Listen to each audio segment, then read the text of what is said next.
Hey everybody, welcome back to more Mega Man 2. In the last episode, we went to Dr. Wily's castle and defeated the first two stages there. And in this episode, we're going to continue on to the depths of his castle, what it looks like. And there's going to be more water sections here. Yeah, more moon jumping. Now, this water section is really short, but it's really unfair. Well, not really unfair, but like it's really cheap. Which I guess is the same thing, but whatever. So what this is going to have you do is it's going to have you go down this... Damn. Instantly. Wow. Okay, I guess that's the first real death of the project. Even though I did die in Metal Man stage, I mean, I guess it was a real death because I messed up and wanted to die to go back and get something, but I don't know.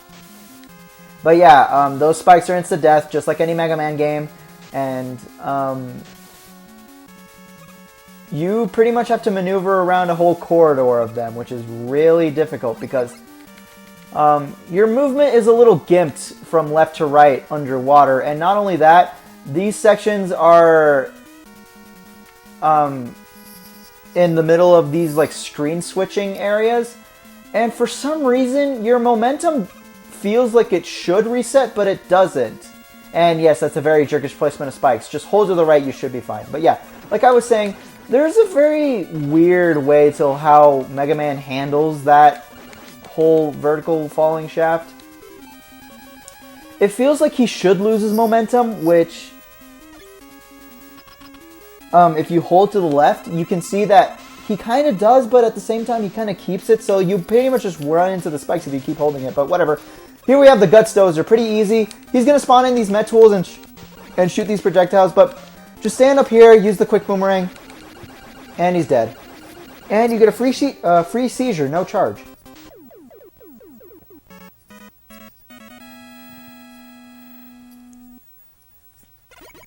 And yes, he's very closely modeled after Gutsman in the first game. For some reason. And now we come to probably the most infamous stage in the Wily Castle. Are we ready? I guess so. Make sure crash bombs are full. I know I said this in the last episode, but this is where they come into play and you really want to make sure they're full.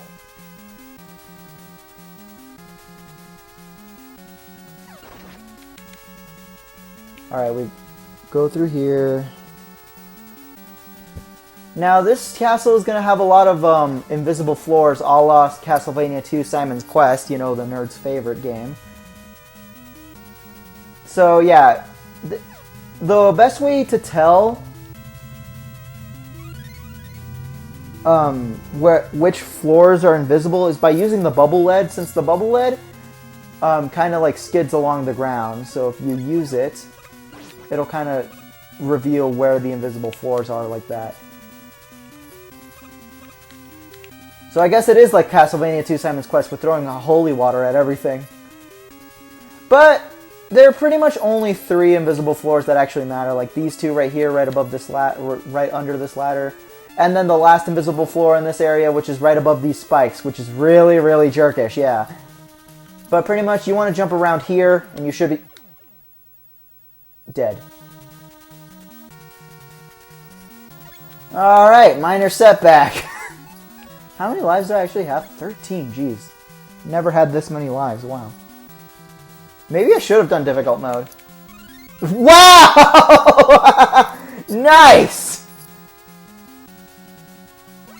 What, are you gonna give me one too? Nah.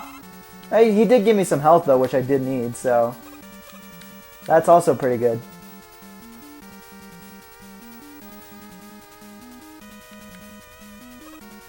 That's very strange, because in my first recording run of this, I didn't die at all to that spike trap, but I don't know, I guess I was feeling too confident in my abilities. Alright, fine, I'll do it the normal way you're supposed to. Oh, it's way closer, that's why. I always thought it was like a bigger pit than it really was, but I guess not. Okay, let's just get the Metal Blade, you know, your trusty Metal Blade, the one that you use for the entire game. And this is going to be where the checkpoint is if you die from here on out. Now, you want to be very careful with doing anything on these ladders, because, like, like in the first game, this game, if you switch your weapons at all on ladders, you will instantly fall from the ladder. And as if that weren't enough, if you press the A button, you also instantly fall off the ladder. And there's a bunch of ladders in this area that are right above spike pits, so you want to be very careful with that. Oh shoot! Oh god, that would have been bad. Yeah, and there's these enemies as well, but like I said, just use the metal blade. Since you could shoot in all 8 directions, you really don't have to worry about them at all. Now, unfortunately, I wish I could actually get that weapon energy, because I am kind of running low on metal energy, but it's fine. You don't really need it later on here. And if you did notice, this is also kind of like in the first game where, unlike how the normal stages are, these stages... Shoot, I was hoping I could get that. These stages don't actually refill your energy between levels, which is also why I made it an imperative point for you to keep crash bombs full throughout this whole gauntlet of Wily stages, because your energy does not refill in between Wily stages, so you want to be very careful of that. And I believe that's where the spike stops, and we get more of these G.I. Joe enemies. Again, I don't know if that's what they're actually called or what, but yeah. I don't believe they jump in this game. I know they did jump in the first game, which made them a lot harder to actually dodge. Now, in this one, you can either just brute force through it or kill them like that, because there's no way to dodge those pellets, honestly. I don't think there is. I was kind of hoping he'd drop weapon energy. Nope. Alright, now, here we have the most infamous boss in this game. This is the turret boss. Now, this boss is what you want to save crash bombs for. The only way to damage this boss at all is to use crash bombs. There are 5 turrets in total, and like I said, there's 7 shots of crash bombs in total. And 2 of these turrets are behind walls, which are only destroyable by crash bombs. So you have to use 7 crash bombs in total to actually have a chance of winning this boss fight. So yeah, you pretty much can't miss... Oh, come on! You can't miss any shot, and you have to have a full bar coming in here. If you have even 1 less crash bomb than full bar, you're pretty much screwed, and you have to do the whole level all over again. Or, no, you not only have to do the whole level all over again, but you pretty much have to grind until you can get the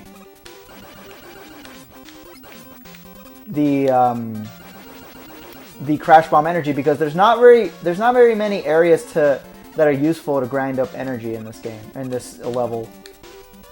Now, the most difficult crash bomb for me to get is this one up here. I can never seem to either do the triangle jump or get up there with the platform 1. It's very tight, because you don't really want to set it down here, because then it won't go high enough, but you also don't want to jump too high and let it do that in order to actually make it up here. So it really is kind of dumb, but hey, we defeated it on the first try. Some kind of tip: if you do end up dying, or if you do end up missing a crash bomb shot, just use all the rest of your crash bombs on the walls, and if you do end up finding a spot to grind out weapon energy, you can actually get through with at least 5 crash bombs, because the walls will stay destroyed. So there's that. Now here we go. This is the first in the series. This is the boss rush. Now, unlike in Mega Man 1, how the boss rush was basically just a gauntlet, was just not like a gauntlet of 8 Robot Masters, but they were more so the Robot Masters just hanging out within the levels. In this game, they're actually proper. This is actually a proper gauntlet. Excuse me, Black. I can't speak for some reason. Now, unfortunately, I don't think Quickman is really weak to anything besides the Mega Buster after that, because we used up all the crash bombs. But he's really not that bad, so it's not like he would be very difficult or anything. And with Metal Man, yep, Metal Man is not only weak to the Metal Blade, he dies in one hit to the Metal Blade, which is very, very, very awesome. And here we have Crash Man. Now, hopefully I don't miss too many air shooter shots because he only does take 2 hits, but never mind. I didn't have that much air weapon energy, but turns out I didn't need it. Now, Woodman's primary weakness is the Atomic Fire, Heatman's weapon, but we don't really want to use it because we want to save Heatman's weapon for another thing. And wow, I actually did it properly this time. I didn't get hit. Let's see if I can do it again. Oh, nice! I didn't get hit at all! That's a first. I always usually get hit in Metal Man and Woodman. And here we have Airman, which we didn't get to show this off while we were playing the actual levels, but Airman's actually weak to the Leaf Shield. Now, unfortunately, the Leaf Shield is kind of a weird hitbox because... Oh, shoot. Yeah, you don't want to be standing on the teleporter when you defeat the Robot Masters because you won't get the health. That's another difference between Mega Man 1 and Mega Man 2's boss refights, is that since this is a gauntlet, every single one of these Robot Masters is guaranteed to drop a big health energy. So it's not like they're expecting you to do this without healing at all. I mean, you do have the E-Tanks as well to help you out, but they do all drop a big health energy, which is very much appreciated. I never know how to dodge that first line of fire. Or the second one, for that matter. Alright, and now that we've defeated all 8 Robot Masters, a new teleporter spawned in the middle. Go with Heatman here. And there he is, the big bad doctor himself. What you want to do here is stand to the left and jump every time he shoots you. And once you have full charge of the Heatman weapon, which can be charged, it's the only weapon that can be charged. And it's also the first time that Mega Man's been able to do something like that. Yeah, just throw it at him. He should instantly enter his second phase. Now what you want to do is just spam the Metal Blade at him. He will be shooting these balls which are incredibly hard to dodge. If you do end up getting hit a lot, just go and use a E-Tank. But yeah, that was pretty easy, all things considered. If you do have the Crash Bomb, he will die in one hit, but obviously it's kind of hard to do that since the previous boss right before that uses up all your Crash Bombs. And now, complete silence. A little tip here, you want to hold to the right while you're falling here. And since you hold to the right, these acid puddles won't actually fall on you. They'll actually just drip right behind you. So you don't really have to worry about getting hit, and that's a good thing because they hit for a lot of damage.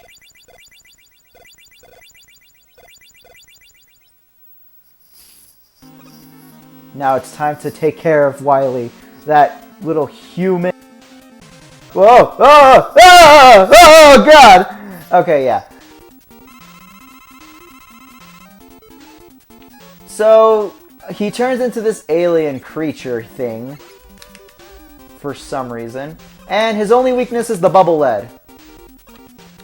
I hate limitations. So yeah, you can't do any damage, but thankfully, unlike the Crash Bomb turret boss, it doesn't actually... The bubble lead has more than 7 shots, so there's that. Now, it might look pretty easy. He's going to be moving around in this figure 8 and shooting pellets at you, but be warned, do not get hit by him directly because he will do more than half your health. If you get hit by one pellet and then get hit by him, you will instantly die, so you want to be very careful with that. But anyways, he's Deadzo, or at least his hologram is Deadzo because it was a hologram.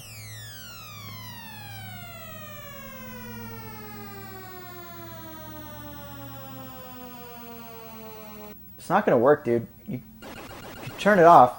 And seizures free of charge.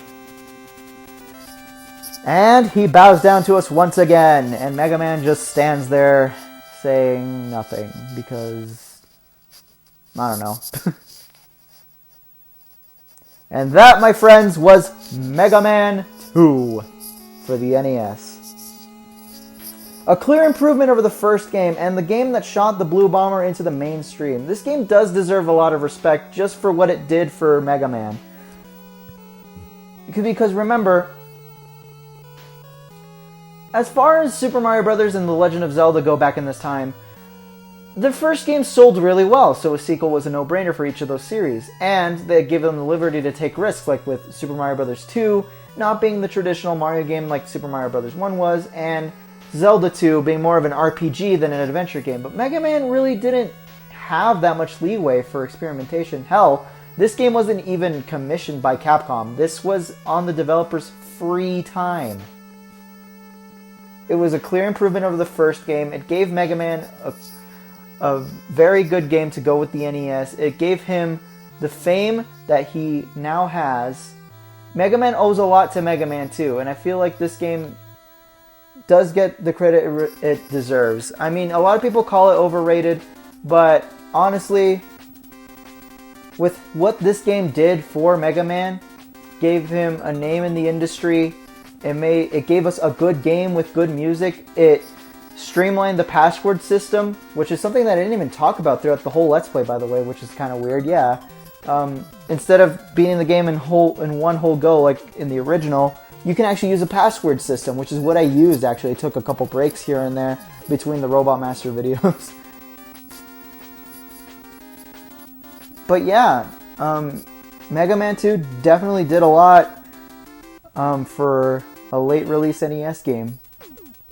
Unlike Mario and Zelda, this really wasn't an experimental title. This was just a clear improvement over the first game, and it really shows. And that's why I think that a lot of people say that this is probably the best game in the entire series, which I would be inclined to agree, but I secretly prefer Mega Man 4 a lot more. But yeah, I don't have much else to say. This game is just really fun. I really like the new structure of the bosses, although I do kind of prefer the structure of the boss refights from Mega Man 1. And I'm glad that the X series later did that whenever it did its Sigma stages and other stages later on in the games. But this game streamlined the password system. It made the weapons feel really useful, unlike in the first game where the Elect Beam was pretty much the only weapon you used apart from the Mega Buster, and every other weapon was just useful for its specific Robot Master weakness. But this actually made the weapon useful. Like, you can use the Leaf Shield in the section of Crash Band's weapon where there's a bunch of birds to be able to climb up the ladders easier. The Metal Blade was overpowered and fun as hell. The Air Shooter was good for the mechs. The Crash Bombs were good for hidden secrets. It introduced the items, which helped Mega Man traverse the levels a lot better, and it made it so that players would want to explore more and get more E-Tanks and lives. It introduced the E-Tanks, which is probably a gameplay mechanic that I don't think any of us could see Mega Man without. It really was a very influential game, and it deserves a lot of credit for that. And I'm glad to see that it still gets a lot of credit for that. Even though that, like I said, the series hasn't been really all that relevant in the last couple years. I'm glad to see this game still gets the credit it deserves, and I just wanted to share that with you. And this video is gone for 18 minutes, so I'm gonna just screw off and actually have a life. We have a party going on later, which I really don't want to go to because I'm playing Earthbound right now and I want to play that, but whatever. See you guys next time. Maybe Mega Man 3, but it could be another Let's Play that I've been wanting to do for a while now. So yeah. Anyways, see you guys next time.